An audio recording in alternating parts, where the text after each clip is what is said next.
Olá meus amigos, como estão? Espero que bem. Portanto, antes de iniciarmos o vídeo de hoje, permitam-me falar sobre o sponsor deste vídeo. É incrível, fantástica, espetacular. Sol Verde! Portanto, através da Sol Verde vocês têm acesso ao maior casino em Portugal, 100% legal e nacional, com mais de 3.500 jogos, os melhores estúdios e sempre a crescer. Portanto, agora podem aproveitar as inúmeras novidades, como as estreias da Pragmatic Play, Gates of Olympus 1000 e a Big Base Bonanza 1000. Os Crash Games continuam a ser os reis da Sol Verde, portanto podem aproveitar a estreia de Space XY e de Jet Lucky 2 e também... se quiserem, obviamente, podem se registar com o código de Chi para ter as 25 free spins ou jogadas grátis, como preferirem, sem depósito, e experimentarem também algumas das melhores slots da Pragmatic Play. E além disso, tem um bónus de 100% até 100 euros no primeiro depósito, válido para slots, jogos de mesa e Crash Games. E também, para quem é fã de apostas desportivas, tem os 300% até 30 euros em free bets, ok? Portanto, tudo isto é para maiores de 18 anos e tanto eu como a Sol Verde recomendamos um gambling responsável. Portanto, sempre que forem jogar ou apostar, por favor, façam-no com moderação, está bem? E é basicamente isto, tem o link aí em baixo, é só carregar e registarem-se com o código de Chi, força nisso. Portanto, hoje vamos estar a falar de quê? Pá, malta, eu hoje vou aproveitar um bocadinho um escândalo que tem havido com uma opinião que o Ant deu num vídeo dele, um vídeo em que ele fala um bocadinho sobre uma parceria que iria fazer com o Burger King, mas que não resultou muito bem, ok? Portanto, o vídeo do Ant, eu acho que ainda está up, desculpem, acho que ainda está up, está, sim senhor, foi há 3 dias e chama-se Em 13 anos de YouTube, isto nunca me aconteceu. Eu posso-vos mostrar aqui. O vídeo basicamente... está aqui, portanto está a dar um ad agora, mas pronto, em 13 anos de YouTube isto nunca me aconteceu, ok? E é um bocado o Ant a falar sobre a sua experiência de ter trabalhado com a Burger King e lhe terem pedido conteúdo que o Ant fez e que não ficou ao agrado da marca, ok? Portanto, o Ant basicamente disse que se esforçou para fazer um reel que ele achava que estava engraçado e que a marca não gostou e rejeitou. E basicamente o Ant não percebeu o porquê da marca ter rejeitado o conteúdo e insistiu durante várias vezes no vídeo que, no entender dele, o vídeo cumpria aquilo que eram os requisitos da marca e que a marca não achou que o Ant tivesse feito o trabalho que eles procuravam. E depois acabou por existir um rompimento de entendimento e acabaram por não chegar a trabalhar. E apesar de eu achar que este take do Ant não é um take bom, mas isso é a minha opinião, como é lógico, ele também tem direito à dele e ele é uma pessoa com muita experiência na área, trabalhou com várias marcas, da mesma forma que eu trabalhei também com várias marcas, desde Chips Ahoy, PC Componentes, Fanta, Sol Verde, Samsung, pronto, enfim, inúmeros exemplos, a Vorten, inúmeros exemplos. Basicamente temos todos a nossa experiência, pelo menos neste caso no que toca à criação de conteúdo. Quem por norma faz isto full time tem experiência de trabalhar com marcas e sabe o que é que envolve trabalho com marcas, mas eu sinto que o vídeo antes deixou espaço para um ponto muito interessante, ok? Portanto, embora eu não concorde com o Ant na visão de que naquela situação em particular a marca não tinha razão, é difícil nós dizermos isto porque de facto o cliente, que é a marca, neste caso terá sempre razão, vá. Isto é um bocado um conceito abrangente, mas aqui também se aplica, porque obviamente sendo que é a marca que está a contratar o influencer ou o criador de conteúdo para desempenhar alguma função, neste caso divulgar algum serviço, eles por norma têm direito a ditar aquilo que o criador de conteúdo deve fazer para ter um melhor resultado, certo? Portanto, eles é que fazem essa análise a priori e depois colocam essas restrições ou não ao criador de conteúdo. Por norma, as marcas costumam ter o cuidado de dar os do's and don'ts, ou seja, dão-vos uma lista de coisas que são favoráveis e que eles querem que se faça, e nos don'ts dão-vos uma lista de coisas que vocês não podem mesmo fazer. Portanto, são linhas vermelhas da marca, vocês não podem ultrapassar quando fazem o conteúdo. Eu não sei se foi o caso aqui da Burger King com o Ant, portanto não faço ideia se eles lhe puseram alguma restrição ou não, que ele não tenha cumprido, mas... isto coloca aqui abre aqui espaço para uma discussão interessante, que é o que é que realmente agrada ao público. E o Ant nesse ponto, eu acho que ele explicou-se, no meu entender explicou-se um bocado mal, mas eu percebi o que é que ele quis dizer, que é, muitas vezes as marcas colocam-nos a fazer conteúdos para Instagram, YouTube, whatever, Twitch, por exemplo, que são pouco eficazes. Claro que não são todas as marcas, e há marcas que trabalham muito bem isto, há marcas que têm agências por trás que fazem este tipo de comunicação e que trabalham muito bem, criam coisas orgânicas que fazem sentido, mas também há muitas outras que fazem campanhas que não fazem sentido absolutamente nenhum para a pessoa que a está a fazer. Neste caso, uma pessoa que faça um conteúdo mais orgânico e muito menos aos cortes e muito menos aos skits, por exemplo, não faz muito sentido para esse criador de conteúdo estar a fazer um conteúdo assim, porque é disruptivo mesmo para com a audiência dele.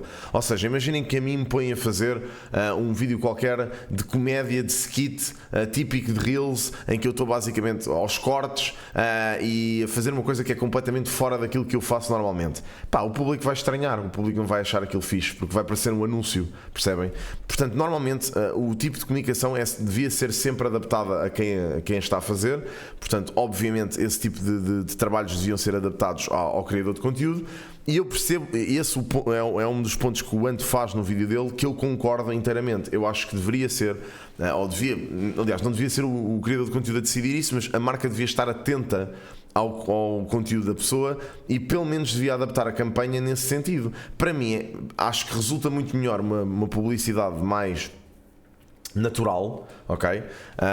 Do que propriamente uma publicidade que seja muito, pronto, que faça muita, eu não gosto de usar esta expressão, mas que faça muitas palhaçadas, ok?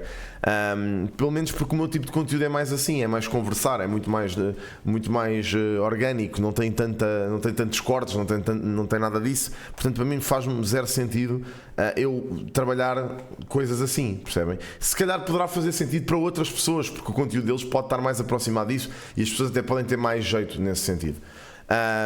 Portanto, neste caso em particular, eu apesar de sentir que há ali umas quantas coisas que o Ant diz no vídeo que são um bocado descabidas, que eu até falei na React sobre isso, eu percebo de onde é que ele vem, ou seja, eu percebo o ponto dele no que toca a este tipo de trabalhos.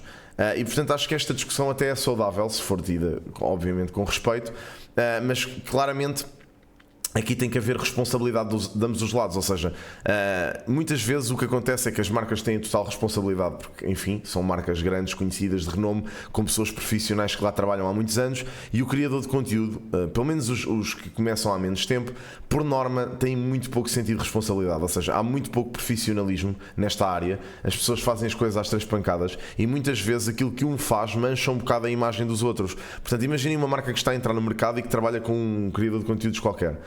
Essa pessoa faz um mau trabalho, dá uma má imagem à profissão. Claramente a marca se calhar não vai querer arriscar novamente e trabalhar com outro, percebem? Portanto, esse tipo de atitudes prejudicam-nos a todos, e isso é uma coisa que eu acho que todos temos que perceber. Há que ter o mínimo profissionalismo, porque a mim já inclusivamente malta que trabalhou comigo de marcas e afins me disseram que olha, ainda bem que descobrimos que tu trabalhas desta forma, e ficámos muito satisfeitos porque as pessoas que trabalharam connosco até agora não cumpriam prazos, nunca entregavam o conteúdo que nós pedíamos, coisas desse género. E eu fico de género, ok, não é assim, não é essa a minha forma de trabalhar, pelo menos tento que não seja, mas pronto, eu se não cumpri um prazo ou outro é por alguma coisa mesmo extraordinária ou por impedimento mesmo. Dou-vos exemplo, agora com esta mudança de estúdio eu tenho-me atrasado ligeiramente na entrega de conteúdos, precisamente porque ainda não tinha o estúdio pronto e alguns deles envolviam o estúdio, portanto era um bocado difícil entregar, mas as marcas são super compreensivas com isso e percebem, olha, claramente ele está a passar por esta fase, é uma fase diferente, nós gostamos ou queríamos que isto se integrasse e que se adaptasse aqui, portanto esperam e têm essa paciência. Claramente, isto depois é diferente de ambos os lados. Podem ter um criador de conteúdo que não cumpre e que é muito pouco profissional, como da mesma forma podem ter uma marca extremamente exigente e que não tenha tanta abertura para vocês poderem fazer aquilo que querem fazer. Mas isso depois é um bocado como tudo. Portanto, a malta olha para isto, olha para esta profissão e diz, eles fazem o que lhes apetece todo dia, não sei o quê. Mas também nos cabe a nós passar uma imagem mais séria, sabem? Eu acho que isso é uma coisa que não acontece. A malta não passa uma imagem séria. A maior parte das vezes brinca muito com isto. E a realidade é que nós também temos esta parte burocrática que a maior parte do público nem sequer conhece, não faz ideia como é que funciona. E até é mais semelhante a um trabalho normal do que qualquer pessoa pode achar, porque nós temos essas obrigações, temos que cumprir isso. Claro que não somos todos nós, ok? Claro que há alguns que não fazem isso e que não precisam, e tudo bem, está tudo certo com isso, mas a maior parte de nós tem estas parcerias e a maior parte de nós tem estas obrigações. Portanto, era bacana, pelo menos no meu entender, passar essa imagem para o público também. E vídeos como o que o Ant fez, eu acho que passam um bocado a imagem ao contrário. Eu percebo que não fosse essa a intenção dele e acredito puramente que não tenha sido, mas realmente foi essa a imagem que passou, pelo menos para mim. Como eu disse, eu gosto do Ant comigo sempre foi impecável. Ainda agora me mandou umas cómics, umas bandas desenhadas que ele e o Blunder fizeram na cena musical deles. Eu acho que eles estão a fazer um trabalho incrível. Esta banda desenhada que ele me mandou está linda, está mesmo muito bem feito, um trabalho mesmo com muita qualidade. Pronto, às vezes as pessoas têm maus takes, eu também tenho os meus, portanto não vou julgar, como é lógico, mas eu achei que esse vídeo em particular deixou abertura para se falar um bocadinho mais sobre isto, e acho que era interessante que houvesse esse tipo de conversa. Até era giro a ver um podcast em que juntasse vários criadores de conteúdo e que falassem um bocadinho sobre isto, sobre a parte profissional, principalmente sobre a parte de ter um agente, por exemplo, que é uma coisa que muito pouco nós falamos, poucos de nós falamos sobre, que é uma parte muito importante e que muitas vezes se fala com um bocado de estigma, porque já houve vários exemplos negativos na indústria de malta que foi literalmente roubada por agentes. Aliás, há pouco tempo tivemos um caso disso. Mas que existem muitos exemplos positivos disso também, e de alguma forma pessoas que ajudam o nosso trabalho e que nos facilitam muito nessa área mais burocrática. Portanto, acho que tudo isso é importante. Quis fazer-vos este videozinho também para vos dar este lado, para vos dizer que as coisas não são muito... pelo menos aqui nesta profissão as coisas não são desresponsabilizadas, portanto nós temos responsabilidades, como é lógico, como tudo, e que nesta vertente pelo menos as coisas são muito semelhantes a um trabalho normal. Portanto, nisto acho que era importante que nós tivéssemos um bocadinho mais de responsabilidade, e na mensagem que queremos passar e transmitir. E pronto, e acho que é por aí, acho que é um caminho, tem que haver um bocado mais de transparência, até mesmo com o público. Acho que devia haver mais transparência. E é isso, obrigadinho por ouvirem, malta. Desculpem mais uma vez o eco, eu estou a tentar resolver isto, aliás eu vou resolver isto aos poucos.